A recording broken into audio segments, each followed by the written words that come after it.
Welcome, everyone. My name is Tristan Claridge, and I'm the convener of this webinar series for the International Social Capital Association. The association's mission is to advance the research and application of the social capital concept, and we're welcoming new members, and we're holding a conference in Dubai next year that you might be interested in attending. In this session, we welcome Dr. Rob Schnieders for a presentation titled Social Capital and its Influences on Career Aspirations and Attainment for Traditionally Underrepresented Students. It's my pleasure to introduce our speaker, Dr. Rob Schnieders, who brings a wealth of experience in innovation education and strategic leadership. Rob currently leads strategic innovations at Fairfield University, where he's been instrumental in expanding the university's reach through new programs, campuses, and the Office of Online Learning. Rob's career has been dedicated to using pedagogy and technology to widen access and improve learning outcomes across higher education, professional education, and K through 12 settings. His work has taken him from developing global academic support for high school students in Amerigo education to shaping graduate and professional programs at the University of Chicago to advancing innovative online learning at Wiley. He's also shared his expertise as a lecturer at Northwestern University and a co-founder of AHA, interactive, creative, engaging, problem-solving learning environments for young learners. Rob holds degrees from Northwestern University and a doctorate in education leadership from Fairfield University. We're delighted you've agreed to give this webinar. Welcome, Rob, and over to you for the presentation. Well, thank you, Tristan, and thank you for everyone who's joining in real time, and then many folks who will likely have access to the recording subsequently. I appreciate this invitation to share my recently concluded doctoral research with this group, and would love to have questions and discussions, certainly at the end. But if anything comes up that's unclear with what I'm presenting in the midst, please do let me know. As Tristan mentioned, my interest in this area really comes from my work across K-12. So in the U.S., working in the middle school and high school setting in particular, and then looking at the university side of things. So I'm displaying a screen that really was kind of the beginning of my interest in this. In the early 2000s, I had an opportunity to participate as a member of a team in a project that was funded by the Bill and Melinda Gates Foundation that really came from some work that we were doing at the University of Chicago at the time. University of Chicago, as you might know, operates a set of charter schools, engages in applied research with the Chicago Public Schools, and is deeply engaged in looking at this question of urban education, opportunity, and access. One of the things that happens in the major cities of the United States is that there are often selective enrollment high schools that end up being the sort of sought after destination for many families and students. And they do offer wonderful curriculum. What's not as well known is that too many families, at least, that the work to gain access to these schools actually begins much earlier, in the sixth grade, in some cases in the seventh grade. And your opportunity to engage at the high school might be determined by things like your attendance and grades in the sixth grade. And so for those of you that follow social capital and understand how this information travels, of course, it's publicly discoverable, but many families have access to this information by their neighborhoods and their context that just is not equally available to other families. So knowing that this problem existed, that there was uneven access to these selective enrollment high schools, we developed a curriculum and a social network. So this is the very early days of, I think this was coming up about when LinkedIn was gaining in popularity, whereby students in the sixth, seventh, and eighth grade were paired, if you look at the middle of the screen, with a set of mentors at various different levels of proximity. And as they engaged in the curriculum, that was really a college readiness curriculum, members of their network had opportunities to interact with them, to encourage their efforts. And what we were trying to do is make mentoring much more scalable and easy to participate in, but also trying to share that expert knowledge that those that had gotten to college and beyond had acquired. So we saw firsthand this uneven access and early days, sort of the power of some of this networking. So that is what spurred my interest in studying this at the secondary level, And I mentioned I recently concluded my doctoral research. Again, that's what I'm sharing today. And for many in this group is with deep expertise in social capital, some of what I'll be sharing might be well familiar to you, but just to kind of set the baseline, social capital can be defined as the individuals in your life who have a vested interest in your welfare. When we did this research with students, that's how we define this. People that care about you and your future, and are there on an ongoing basis, not a sporadic interaction. Um, we also know that, and I'll share some, background research. Social capital is instrumental in shaping the educational outcomes, the career aspirations, and career attainment for all students, but it can have outsized effect for those students that we would categorize as first generation or traditionally underrepresented at the secondary level in the United States. And then we also know that historical racism, segregation, and disinvestment in minoritized communities in the US and elsewhere has resulted in this concentration of wealth that exists and higher educational attainment in some communities, making it easier for these affluent families to build connections for their children. One of the things that I would argue, and I think it was substantiated by the research, is that universities have the opportunity to be a really powerful bridge or broker of this social capital through formal programs and many other endeavors that they would set up, whether it's alumni and the academic programs, certainly. But it's often something that is very sort of idiosyncratic. And so part of what I was interested in this research is how might we make that a bit more systematic and consistent, and how could we look at the effect of this injected social capital into these students' lives? Really, in essence, is the question, do universities serve to reproduce the existing culture, or whether there's the possibility for universities to be a lever for social mobility? And I think either can happen. It sort of depends on how actively we're attempting to kind of build and shift the arc for students. This research, and we'll go into it in some depth, really looked at a recently created community college associate's degree kind of program in a private university in this case, and a professional development program, an internship program that is a mandatory part of this associate's degree program. And so again, what I was looking at is how can social capital influence career aspirations? Long term, we hope to see some impact on attainment as well, but this was mainly looking at how it tends to influence their career aspirations. So just to get into some of the related research on this, and again, many of you are likely very familiar with some of this work, but the logical model kind of builds along the left side, right? So all of these things are substantiated, with research. I've cited some of it on the right, but we know that students from these lower socioeconomic status households tend to have social capital with fewer advanced degrees and lower average earnings in their immediate network, in their families and their neighbors. This is not to say that there's not incredibly valuable social capital there. The question is, what form does it take? And the offhand analogy that I would use is that I'm perhaps more readily available to call up an attorney friend of mine or a finance friend of mine and broker a connection to an internship than somebody who's existing in a neighborhood that has generally like sort of less affluence and fewer advanced degrees. We also know that social capital can influence career aspirations and attainment. We certainly saw this in the research, and I'll share some of that as well. But this has been studied in depth, not just in secondary education, but amongst this population as well.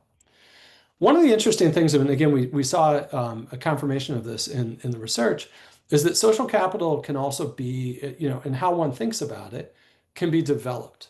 And so, I'll share some of this qualitative research that we conducted, and we very much saw that students had one particular perception of social capital at the beginning, and that tended to shift over time. We know finally that the social capital can influence the outcomes of lower socioeconomic students, can also influence their sense of belonging self-efficacy, and ultimately persistence. Um, so I'm sharing this research at a glance, but it's really a subset of a much larger body of research that this study is based on. Many of you are likely familiar with the Opportunity Atlas and the work of Raj Chetty. This, for those of you that aren't familiar with this, is using Facebook data and census data and other data in the United States to try to represent how social capital moves and is pocketed. And by this, we mean, sort of economic capital specifically. So what we're looking at here is a graphic of what Chetty would refer to as economic connectedness. And this is sort of, whether you've got a relatively homogeneous kind of income strata, or you've got, whether that's affluent or not, or whether you've got a more mixed set of incomes in a neighborhood. In the US, at least, it's quite common that in cities and surrounding areas, you tend to have this sort of pattern, right? So in Chicago, for instance, we could look at Evanston, Illinois, where in the in the friend set of individuals on Facebook, 53% of these friends in this area are connected to high income friends. Whereas if we drop down just 10 miles to the south, in another neighborhood, there's just more higher concentration of individuals that are earning less in this. And this is kind of, longstanding patterns of sort of where individuals are learning. Another way to look at that same data, again, this is kind of derived from Facebook mainly, but it's, the income decile that your friend set belongs to. And so if we go all the way to the right, in the highest set of earners, that set of earners is also, friends with and connected with many other high earners, if you will. So then we look at the extent to which universities might play into this. And again, I'm offering a kind of a US representation that might translate globally to varying degrees. But I've represented the same geographic region here, and the little dots indicate where there's a university presence. And what's interesting here, and what was interesting to me at least, is that at a school like Northwestern University, and if you look at the sort of family income of students at Northwestern University, it's more barbell shaped, where you have a considerable percentage of students that are coming from low earning households and then very, very affluent households. Whereas if you contrast that with a school, again, in that same neighborhood, just a little bit south, this is a school where you tend to have students that are on that lower income or maybe in the middle of this. And if we look at students in this case that are at Northwestern University that should have this kind of bridging opportunity, in fact, 91.5% of those that are coming from low income households actually have friends in their friend set that are high income. And actually, let me say it somewhat differently. 95% of their friend set is comprised of individuals that are higher income. At Fairfield University, for instance, we see that for students that are in the lowest 1% of earning households, our university seems to have outsized effect to creating eventual, top decile earners some 10 or 20 years out of school. The question is, how is that happening? Is that just a byproduct of how people are relating to one another, or is it can be more systemic in the way this is constructed? So one of the things that, again, this research looked at is this notion of bridging networks, bridging organizations. And so by this would be, exchanging skills and resources beyond community limitations.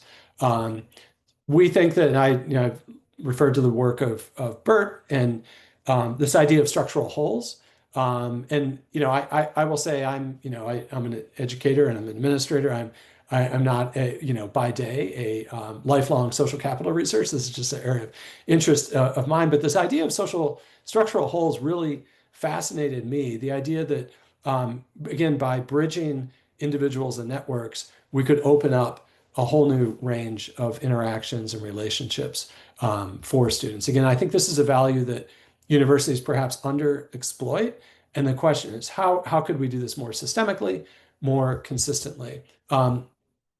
I had in our university an opportunity to engage with the trustee member, and this is often the case where, the question is, what can I do, and how can I help? And it's always well-meaning people. But I think the challenge is figuring out how do you facilitate productive engagement across these networks and wholes. Um, a kind of further definitional piece is looking at really two different types of bridging social capital. Identity bridging social capital. So this is where the membership is differentiated culturally based on race or ethnicity, or status bridging social capital with different sorts of power, influence, wealth, and prestige that are getting connected in this case.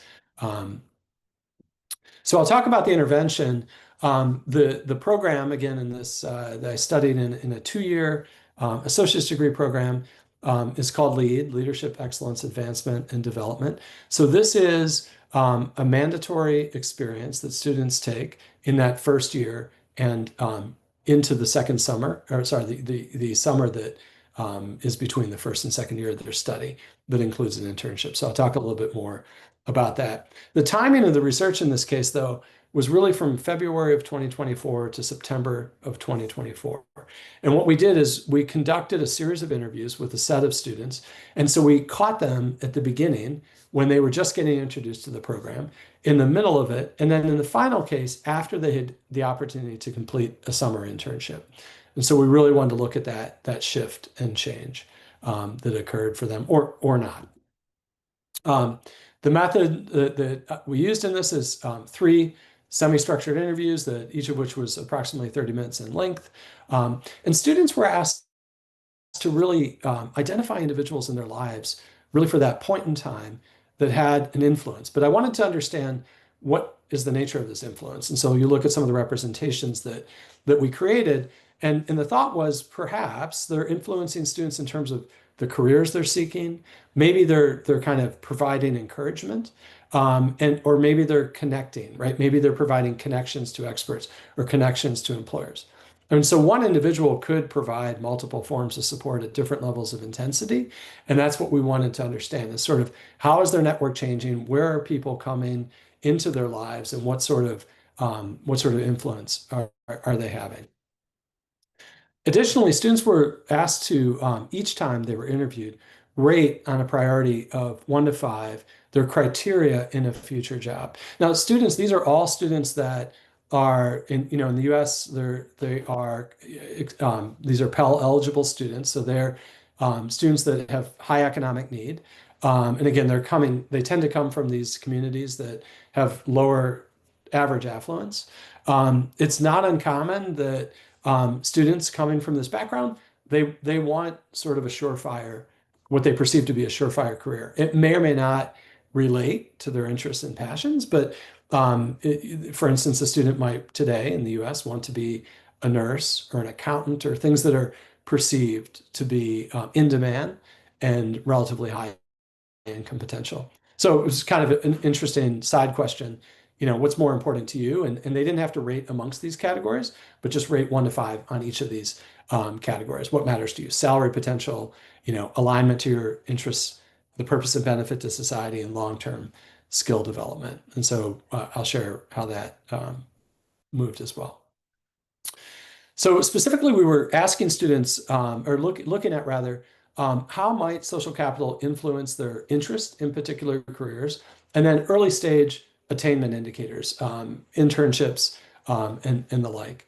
We also want to understand how students are thinking about their social capital, and did their attitudes change about the value of networking, for instance, over time. And then the final question was really, how might a university serve as a bridge and a catalyst and augment and extend a student's social capital? So I'll share with you 2 different participants, and they sort of illustrate a pattern that we saw across. Let me unpack this graphic a little bit for you. So on the left side, you'll notice that we have 3 column stacked career interests: February, April, September. So if you kind of picture these as clusters of 3 points in time, and then 3 different categories as you move across.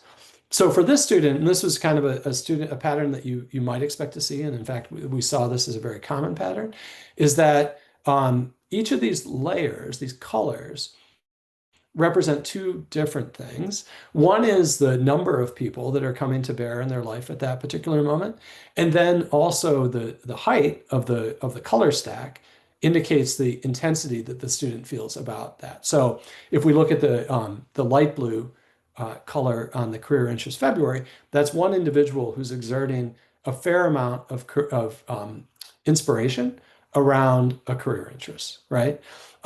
So another way to think about this is the overall height of these columns are a value in terms of how much support they're feeling, whereas the color slices tell you two things: how many different people are in their life at that point in time, and then also whether it's folks providing sort of incidental social capital, if you will, or more extensive as individuals. There's another visual that I won't show today, but it also shows the kind of the extent to which individuals are coming in and out of students' lives, and that was actually pretty pronounced over the course of this study. Different people mattered at different times, and some of that is in the nature of the question that we posed to them. It was a blank sheet each time. It said, "Who's in your life right now on these three dimensions?" And then please, rate them in terms of the intensity of the support that they're providing. So family tended to be, if you look on the right, a very common and consistent form of support. And it indexed, perhaps not unsurprisingly, most on the providing encouragement. The theory coming in was that perhaps family in this setup was the least able to supply connections. And so the idea was that we'd look to see if supplying connections changed over time. And if that appeared to be, in some ways brought on by expert speakers coming in, and various individuals that were coming to bear from the outside population into their lives. So this is kind of I would say the most typical pattern that we saw is generally increased sense of support across all three of these categories. There were, though, some contrasting examples to this, and this participant and a few others. If you'll notice on the right side, similar kind of percentages of staff and school members, supervisors, teachers, family that are involved. But in general, this student expressed a declining total amount of support across all three of these categories. One of the things that was interesting, and it would take further research to confirm whether this was, but it seemed to be a relationship in this case and in a few others of students that were going into careers that were very well elaborated in terms of the steps that one needs to take to get into that profession. So accounting and nursing are true in that regard. There's no shortage of jobs, so you're not necessarily having to hustle to find that internship, et cetera. And so generally, I think we saw in this, our students that were in fields like business and in the humanities were more active in the way that they sought connections, and that might have some bearing on the way that the support played out. So it is very much a two-way street. These resources are brought to bear, but are these students interested and receptive to some of this additional social capital that's coming in? One of the things that we saw is that overall, if you add all of this up, the encouragement was the thing that was most sensed by these students. The greatest change was in the amount of connections that they had, but that remained kind of the lowest total value. And again, they're effectively in the first year of a likely 4-year college path. But the encouragement was the thing that they felt the most of. Interestingly, as it relates to the 4 questions that we posed about the relative value of salary and purpose and benefit to society, et cetera, we didn't see a lot of change in the course of this study. Curiously, and I don't have an explanation for this, and they're not major moves, but the only thing that declined was a sense that they wanted a profession that aligned to their interests and talents. And I don't know if they just became more pragmatic, the students in this study, or how I might explain that. But generally, you saw an increasing value across the 3, and salary started and ended as the most important feature for these students. So I'll give you some of the, again, this was largely a qualitative study, and I'll attempt now to kind of synthesize some of the results. The the variety of sources were um, some of these would be quite easy to anticipate, and some were very novel. So most of these students are working part-time jobs. I would hear stories of, individuals that they work with very much outside of the domain or discipline that they were targeting eventually, that were providing seemingly extensive direction and encouragement as it relates to future career. So, a student working at Chipotle, for instance, that was told that nursing was crucial. And here, so very interesting for us to know that, there's a variety of influences that are coming in even beyond the program that they were running, just given how much time they're spending outside of the program.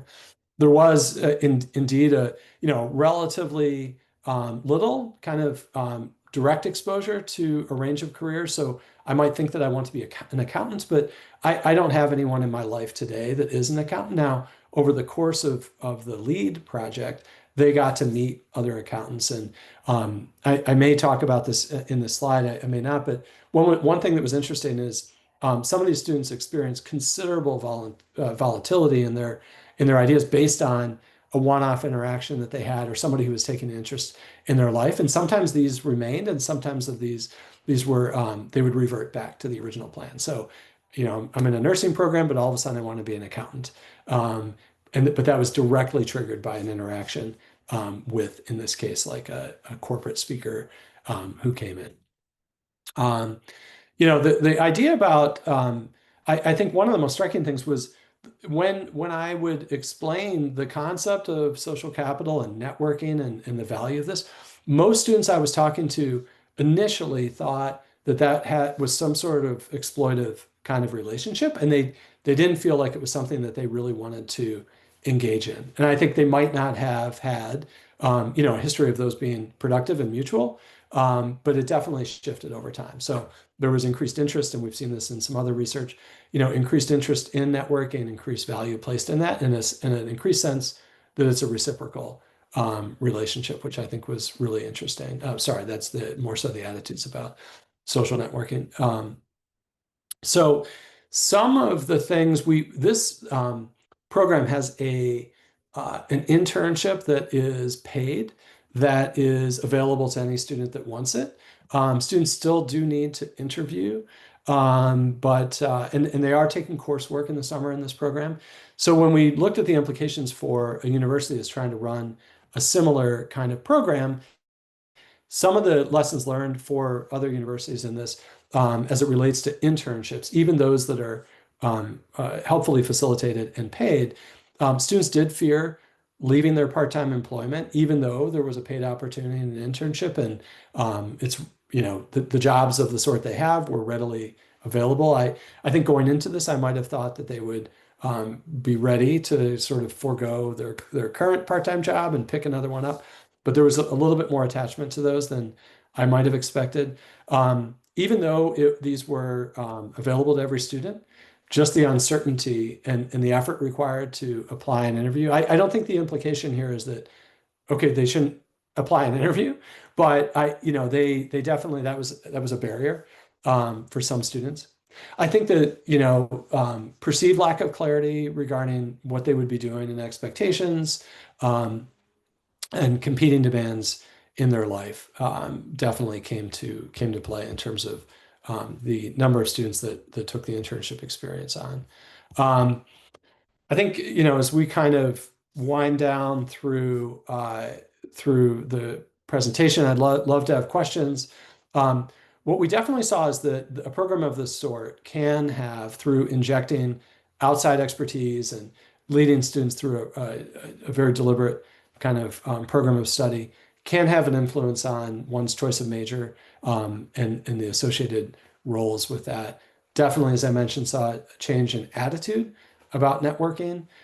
This was also influenced by their sort of receptivity to networking, definitely ebbed and flowed based on the demands that they had academically. So we saw a downtick in interest around the finals period, for instance, or after they had secured an internship. We talked about a few of the barriers to participation in a similar kind of program or a similar kind of internship. Um, and then what we see is that, and this is, I think, exacerbated by, artificial intelligence. This early stage of work is under a lot of stress right now, and I think it began with some remote work kinds of things, and now, um, companies and organizations questioning what sort of early stage employee set do they need. There's just a lot operating right now that is making that internship world and those first 2 years of employment pretty tricky right now. But I think it underscores the importance of a university as a guide and broker. Um, and finally, just to offer a few recommendations for other universities that are contemplating a similar kind of program. I would say that these courses very much do need to be for credit and mandatory and value placed in them. If it's made optional, I think it'll fall victim to competing priorities. Um, One consideration, I don't know that this is correct necessarily, but at least thinking about whether internships should be more kind of friction taken out of them and students are placed into, there are other models out there where internships are perhaps shorter and you're placed into them. Um, One thing that I encountered in this research is that small group shadowing can be very, very powerful. And so, a half day, a day long experience with a set of students going in and not getting, the red carpet rolled out for them, but just having the opportunity to sit alongside with and interact with individuals that are coming from similar backgrounds that are, in these roles. So I think that there's a lot of potential for that. That was not a facet of this program. I think also, providing multiple venues and opportunities for this network building. Some students we know will approach a speaker at the end. Others are more reserved, and so trying to figure out how we establish these connections. And I think one of the things that we saw is that to the extent that businesses, again, this is the United States, had formal internship programs, those tended to be for that third year student and a rising fourth year student. There aren't seemingly as many of these pre-built kinds of opportunities for associate's degree students. So I think this program had to forge a lot of new relationships, new programs to make that, or new internships to make that possible. So that is what I hope to share with you today, and would love to have any questions that you might have for me. Great. Thanks very much, Rob.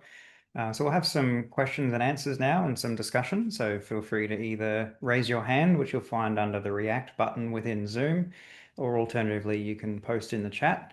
If you're not in a position to read out the question yourself, let me know and I'll happily read it out on your behalf. So let's see what sort of questions and discussion we have. Yes, Beth, feel free to unmute yourself.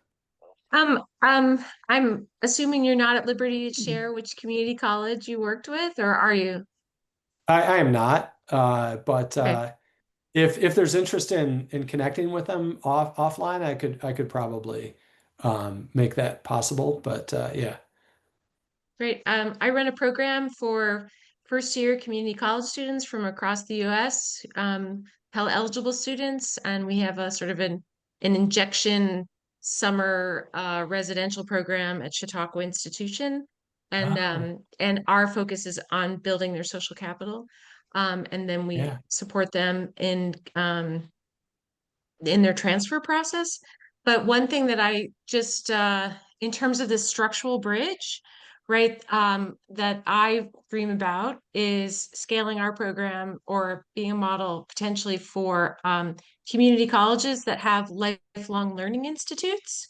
So it's not just alumni, but you've got olders and youngers going to the same place for schooling, and the problem with the one issue with our program is they have an amazing week full of all kinds of experiences and connections, but then they go back to their home. But if we bridged um, the lifelong learning institute and the students in the same place, um, and there are different factors about building trust and building connection, then they could have a mentor throughout the year and they have that sort of shared community college connections. So it's really more of a comment than a question. No, Besides, that's great. I'd love to connect if you wouldn't mind reaching out. yeah, I mean, yeah, several aspects of what you say are so interesting, like the multi-age learner concept and ways to use the summer in a different fashion. So thank you.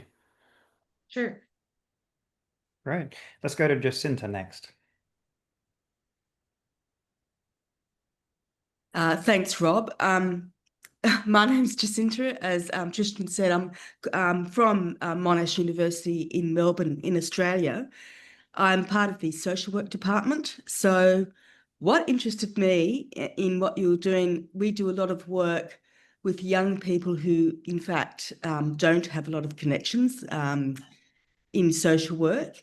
And you said that you were talking to the students about about social capital and its benefits. I'm really interested in knowing a little bit more about how you did that, because that's the sort of stuff that I would like to know more about, where I can sort of talk to our students about when they try to encourage their people that they work with to uh, bridge over and start trusting people, because a lot of the people that we work with have had terrible relationships with people and not very reliable allies. So I'm really wondering about how you talk to students about social capital. Yeah, and I'd be happy to connect on that as well. There's a really nice study that I flashed up, but it's Schwartz and et al. And it's titled "I'm having a little struggle with this. Can you help me out?" I did see that. And Yeah. yeah, have you seen that? And so what they did in this work was to see if they could shift the perception of social capital. And what's interesting is, like, what do we want to measure, right? So much of this for this student population tends to be about persistence, perhaps, or some pretty basic things. And for those of us that are interested in pressing well beyond graduation, not to take it as a foregone conclusion, but to say it's not enough, like we need to help beyond, right? This study, I think, was quite interesting, because what they demonstrated is that same thing, students, it wasn't a matter of knowing where various resources were in the school. To your point, they didn't have a history of feeling and it really only takes one bad interaction, right? That this person doesn't care about me. And so they had to very much work with the school organization to make sure that they understood that they were trying to engineer these connections. And they were successful in having students reach out more readily to various functions within their school. And I think that what I notice is that working with the student population, there's a lot of resilience. There's a lot of they understand the world. They understand reality. Like they're not delicate. So it's a matter of kind of just engaging in that and saying, like, not every interaction is going to be perfect, but some of these people, do matter. One of the interesting things that happened, there's one student that was involved in this that was in fact the most at the surface, seemingly the most kind of impressive. Like if you had to do the yearbook, who's most likely to succeed, like it might be the student, right? But it was one of the students who said, I don't, it's not that I don't believe in it, but I don't feel like it's for me, sort of, right? Like, and I think what unlocked it for this student was feeling that the other person in this engagement was actually getting something back from them. Like that's the piece that I think that they had underappreciated.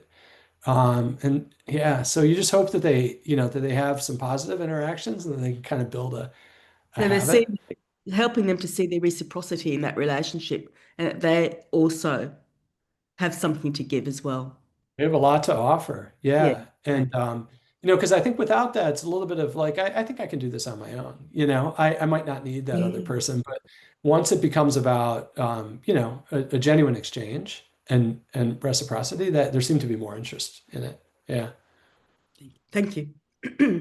Yeah, I wanted to explore that a little bit too, because you mentioned that students often see social capital initially as being exploitive. And I come across that as well quite often, that students think that there's some sort of meritocracy there, that you shouldn't rely on other people, or you shouldn't get help from anybody else. And I think it's a problem we often come across. But the ways in which you described overcoming that, I wondered how across the 3 interviews did you pick up on a shift in the way in which people thought about it, and was there potential for that to influence how they were actually acting in the world that might have actually changed their social capital through that process? Yeah, I think two things happened, and it was I mentioned guest speakers, and so this program was able to bring in individuals to kind of not just a career fair, not just a resume workshop, but a little bit deeper and more individualized kinds of interaction. And so it tended to be that one of those positive experiences that had some kind of follow-up communication, right? And so it was allowed and not uncommon that that speaker took an interest in the student, and then they were off to the races. I think the other thing, Tristan, that we saw is that the point of the time of year tended to matter a lot. And so I mentioned the intensity of study in finals is one thing, but when it was coming up to a deadline, like if there's an internship and it's, applications are due, it's a bit too late, right? And so it was sometimes the case that like the student had blown the first deadline, and now they've kind of recognized they need to get on board with it. So those were two things that I noticed that tended to shift a positive interaction with some follow-up, or realizing that they had not taken advantage of an opportunity that was presented to them. And I think that's something that's often not discussed, is that demand side of social capital, that if we are head down, super busy studying, maybe we don't have time for these kinds of things. And if we don't feel like there's an emergent need, something to trigger accessing or tapping into social capital, again, maybe it isn't being activated, but it doesn't mean that it isn't there. And so there's a very strong part of demand that needs to be understood and played into the way in which we think about social capital. I think that's an important part as well. Yeah. I think the point that interested me most in the structural holes topic, was that it seemed that these weak ties were the ones that mattered most. And I thought about that in my own personal life, times when I've acted on behalf of a relative or someone and just put them in touch with, but those are nice interactions. And I think, but they're not necessarily powerful interactions. They don't like bend the arc. And this concept of weak ties, I'm just so fascinated by, and I recognize that many of you are deeper in the social capital realm, but like, I think there's a lot of implication for that. Yeah. And I think that the results coming out of research on the strength of weak ties is not always supporting just how important they are. Interesting. Okay. There's certainly some practitioners that are very much on the weak ties actually aren't all that important, and it's the strong ties that provide the most value. But again, I think a lot of this comes down to context. A few people I just saw had their hands up, and of course Samantha as well. But I wanted to mention a webinar we had fairly recently by Laura Adler, who looked at meritocracy.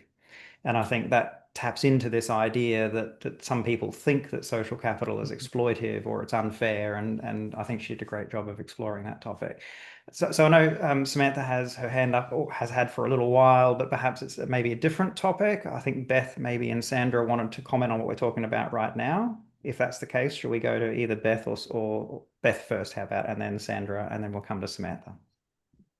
Right on. Just to follow up on that question, Jacinta, I find it's really impactful to talk about human capital versus social capital, right? And so, just to kind of, you are working on your skill set and your knowledge base, but that's self-contained. And that social capital, I love Julia Lewis. She's, it's the dark matter of opportunity. And simply, it's not what you know, it's who you know. Just like even those really those, coined phrases, I think can be really impactful. Fantastic. Thank you, Beth. Great. And Sandra, do you have a comment or follow up on this as well? Hey, Rob. I don't know if you remember me from Beaufort County School District. Absolutely. Many years ago. I'm just putting the name to the face, though, however. Wonderful to see you.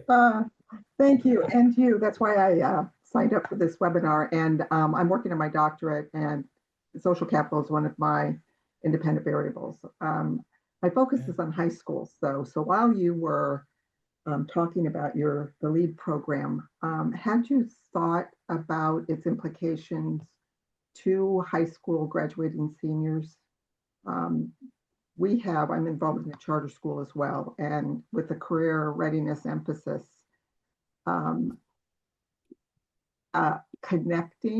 building the social capital in a very high poverty area is very much a challenge. And so I'm just wondering if you'd given that some thought. I have, and this was, though, Sandra, and wonderful to see you. More out during my work with the University of Chicago Urban Education Institute. There's a group that you might want to look up that I think is doing some really interesting work called the Academy Group. So it's run by Shane Evans, who was at the University of Chicago, but they are taking the approach that that grit and persistence in these things are actually a value to to companies and those that would hire individuals eventually. And what they've constructed is a way to fund their work through like a small percentage of proceeds from a set of hedge funds. Like it's a very complex model, but essentially they're creating a connection and resource rich environment for the population that you're talking about. So would love to connect with you and learn more about what you're up to. But the Academy Group is doing some really cool stuff. Great, I'll follow up with you. Thanks. Yeah. Great. Thanks for those questions. There's certainly a lot of potential exploration of that topic as well. Just the way in which we often think that all people need to do is to simply know other people. But of course, if you're living in a disadvantaged neighborhood, or perhaps you don't have those connections, that don't have access to those resources, then social capital doesn't get you a lot in terms of what it can actually bring you.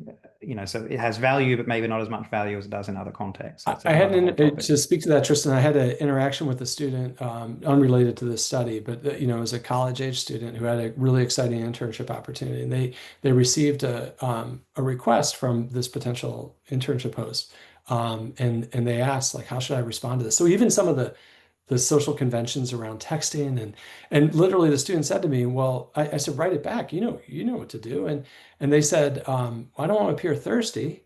And I thought, well, geez, I would think of that as responsive, but like, I understand where you're coming from. Like, but it's even helping with some of that, right? Like you could know the right person, but like, how do you structure the interaction? Yeah. Yeah, exactly. Maybe there's a lot of skills involved in this, a lot of social skills that young people and students need to be taught. They need to learn these skills and know what they can and can't do and how to go about it in appropriate ways. Because social capital can be exploitive, if people are just trying to get things for themselves. But it doesn't have to be that way, of course, as we know. Let's move to Samantha. Thanks for waiting so long to ask your question. No problem. And actually, Sandra's question was a good segue into my question. So I'm with Education Strategy Group. We have been working over the past almost 4 years to better understand the role of social capital within college and career pathways in K-12, Sandra. So you and I may be asking pretty similar questions. One of the things that we've been trying to pull together is guidance around where within these pathways, things like work-based learning, career and academic planning, courses and curricula, where there are ripe opportunities to do some of this social capital learning. And Tristan, to your point, a lot of it is about skill building, right? Like how do we prepare students to really maximize on opportunities when they are in rooms to make connections, right? It's not just a matter of putting student in internship and assuming that there's some social capital growth there. It's about confidence, it's about mindset, it's about knowing how to ask the right questions.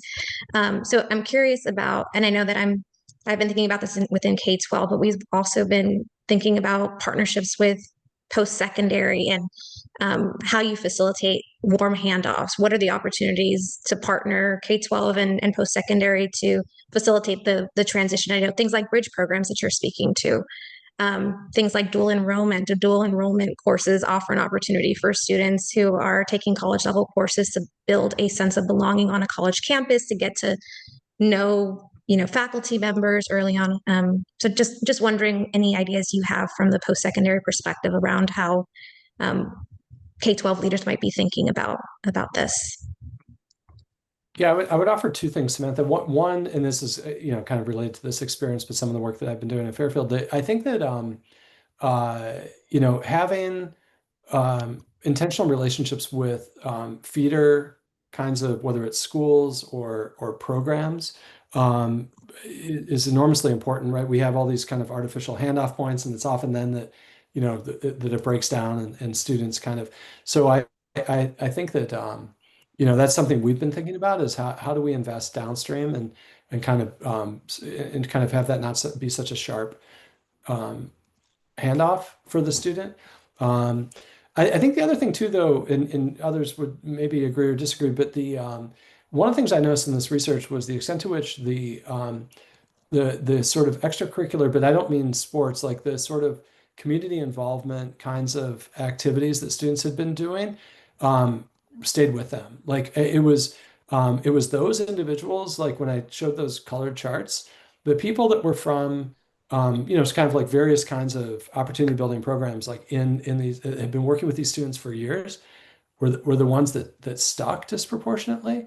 So I think inventorying those in one's, at the post-secondary level, like in one's kind of region, I think is an interesting possibility. Thank you. Yeah. Yes, Beth. Thanks. Sorry. Do you feel like any of this is transferable to, career center kind of things on college campuses? I see that you mentioned it should be like a required course.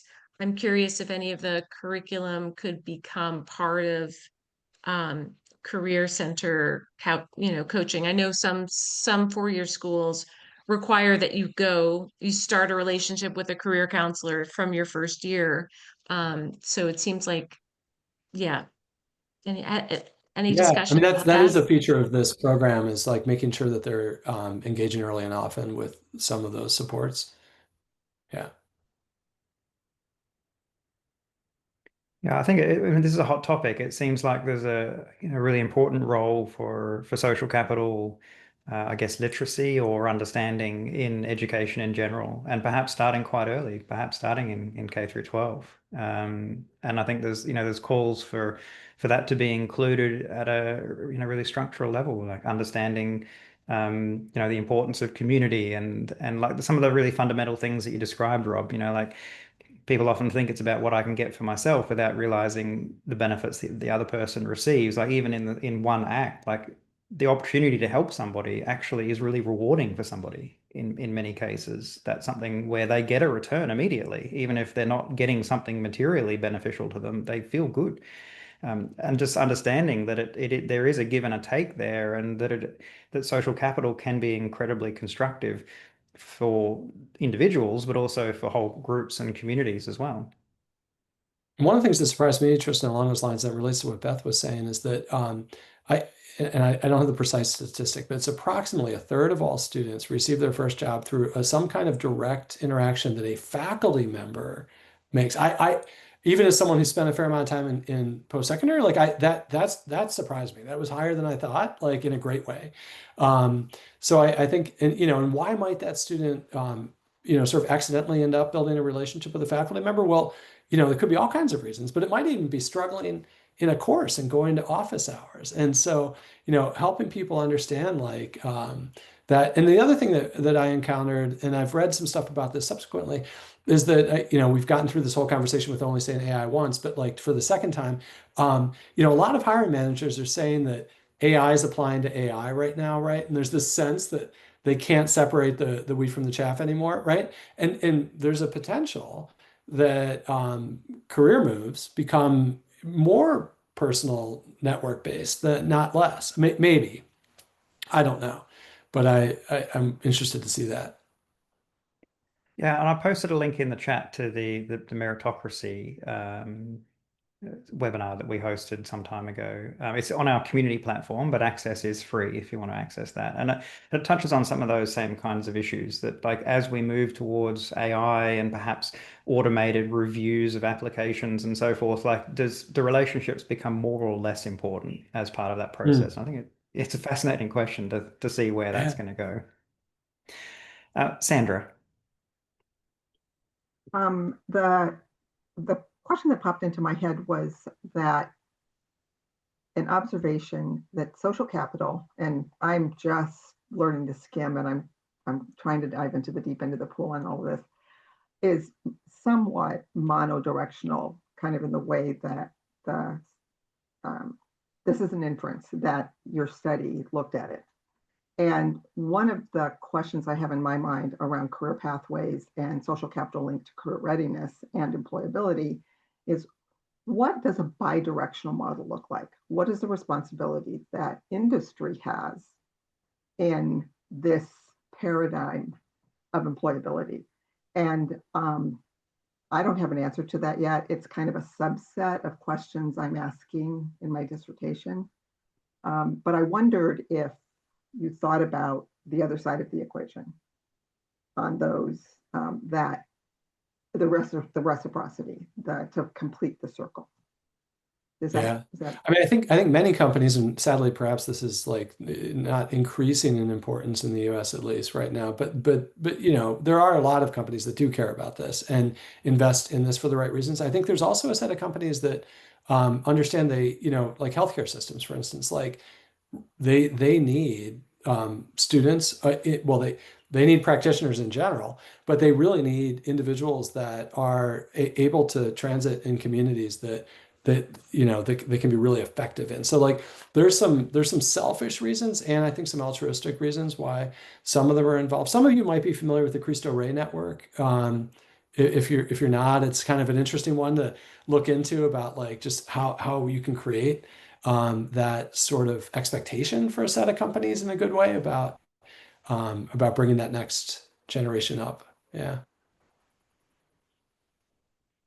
I think it's an important question because we often say, look, you need to make these connections with industry and you need to get to know people and so forth. But it's easier said than done, of course. And we do need the other side to participate in this, to make themselves available and to show an interest in forming those connections. I had a conversation with an outgoing talent leader of a large financial services organization over a year ago, and she again was talking about kind of the impact of AI on teams and hiring and things like that. And she said something that stuck with me that whereas most organizations have been kind of been pyramid shaped over time, right? A lot of early stage workers.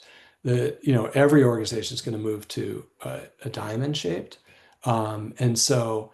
I was like, boy, that's fascinating and scary, right, for that early stage worker. And we're starting to see some of this stuff come out. But maybe the question is like, and we're asking this question at Fairfield, like, how can we prepare every undergraduate that leaves Fairfield to function as a third-year associate? Like, is that the right model? Like, what are the implications for the durable human skills and all of that? Yeah, that's a great question. Jacinta. Just as a follow-up, an example of asking industry to connect to students, what we're doing at Monash University in the social work department is that the field education team are having these lunchtime seminars where the students are in their last placement and we're thinking, okay, how can we help students to position themselves to get into the field of practice that they want to get into? So the head of the field education team has these lunchtime seminars with people in the different fields of practice coming in and just talking to students about what does a good CV look like for that position? What they're actually looking for in the way of skills and knowledge for that particular field of practice, which is actually really, really helpful. So in that way, we are actually asking people from industry to come in and to connect with the students. And we also have those people coming in and connecting with us as professionals. So we can actually talk to them about and just keep up to date with what's going on out there in social work, and for them to look at our curriculum and to see, you know, what's going on there. So these connections are very helpful.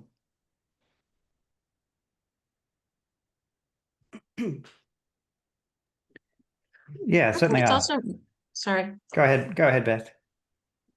I think it's also important to impart that it's you know, I love your definition of social capital, which I haven't seen this version at all. The people in your life who have a vested interest in your welfare. So it's not about transactional networking, right? It's about making friends. Essentially, because it's people who know you and know your story.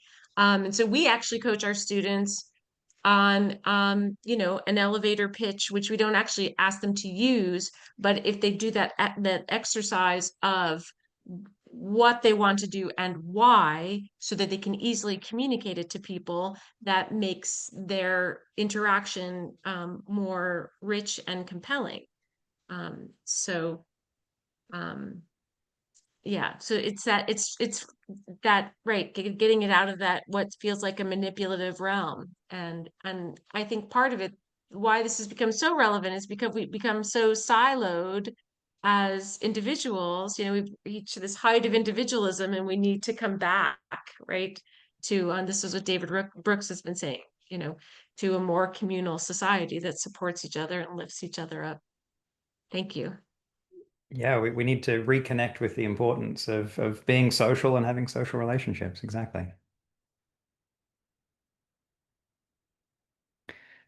So we've still got a little bit of time if there are more questions. I've been talking a lot with Ed DeJesus from Social Capital Builders in Maryland, and he talks a lot about how, you know, young people or people do internships, and they know going into it that the reason they're doing the internship is to make connections in industry, but then they don't necessarily do that, and when they leave, they don't necessarily maintain those connections, and there seems to be a social capital literacy part there, where even though there's an awareness that that's why they're doing the internship, they think they're just learning the skills. They think they're getting job experience somehow, and miss the fact that in fact you're building really meaningful and important and worthwhile connections in industry. And you know, when he works with people and he asks them, well, you know, have you kept in touch with the people you met in your internship? And quite often the answer is no. Mostly it's no. So even just understanding the importance of those kinds of things, like a lot of people don't understand, well, you could get to know your lecturer. That is something you can do. It's okay to do that. And a lot of young people don't even understand that's something you could do, and the reasons why you might, and the benefits that might come from that as well. I do wonder about the adult preparation piece as well, or at least the supervisor. So a lot of times we put the onus on the students to have the skills or like the motivation or the know-how to go out and build their social capital. But we have experiences like, you know, work-based learning, internships, apprenticeships, like where there are opportunities for us to better prepare the adults for engaging with students and meeting them where they are. So I wonder about the work that we need to do on that end. And Rob, I don't know if you have any insights from the program around how staff are trained to support students and talk to them about social capital, but curious about any insights there.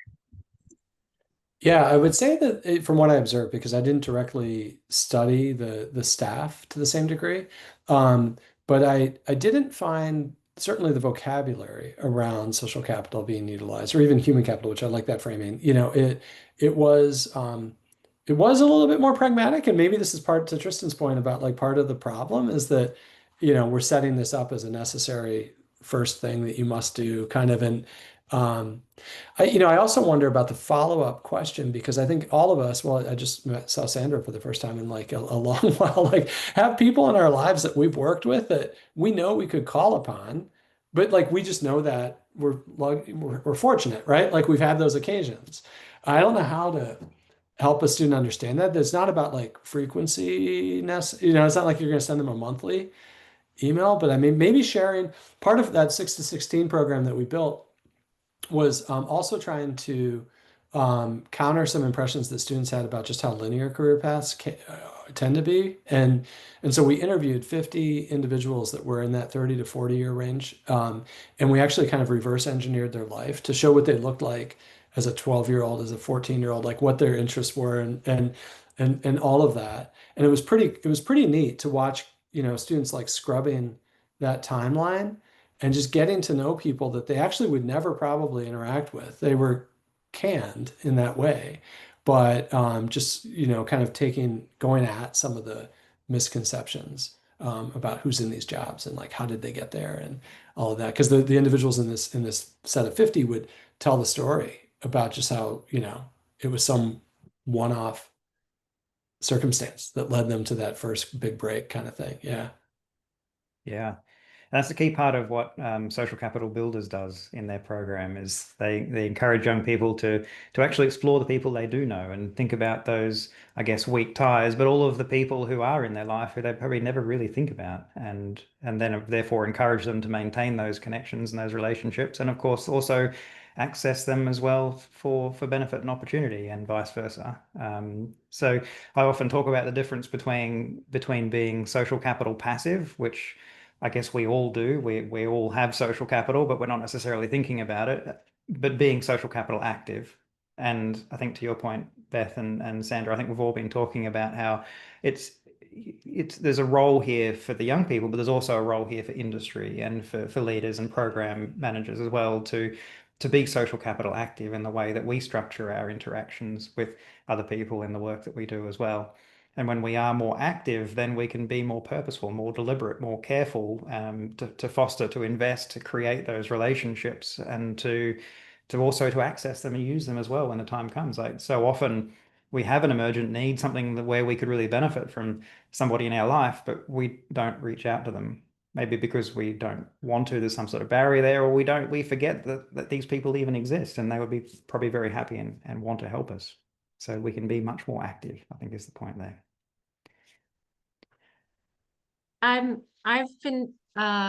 We invited the co-CEO of cogenerate.org to come to Chautauqua and to sort of do an analysis. And there's so many intergenerational, co-generational things that are happening. And it seems like to get the olders and the youngers together in a situation where the playing field is more level, where they're having to utilize each other's skills, even if it's just an exercise or retreat, it's that working together. It creates so much more of a bond, it's like like a team experience where everyone's the same. Then I think that kind of jumble all of that separation a little bit. So the trick is how do you do that? And I think it might be able to happen in these maybe alumni student or older student, younger student together, just to kind of shake up the norms and the roles.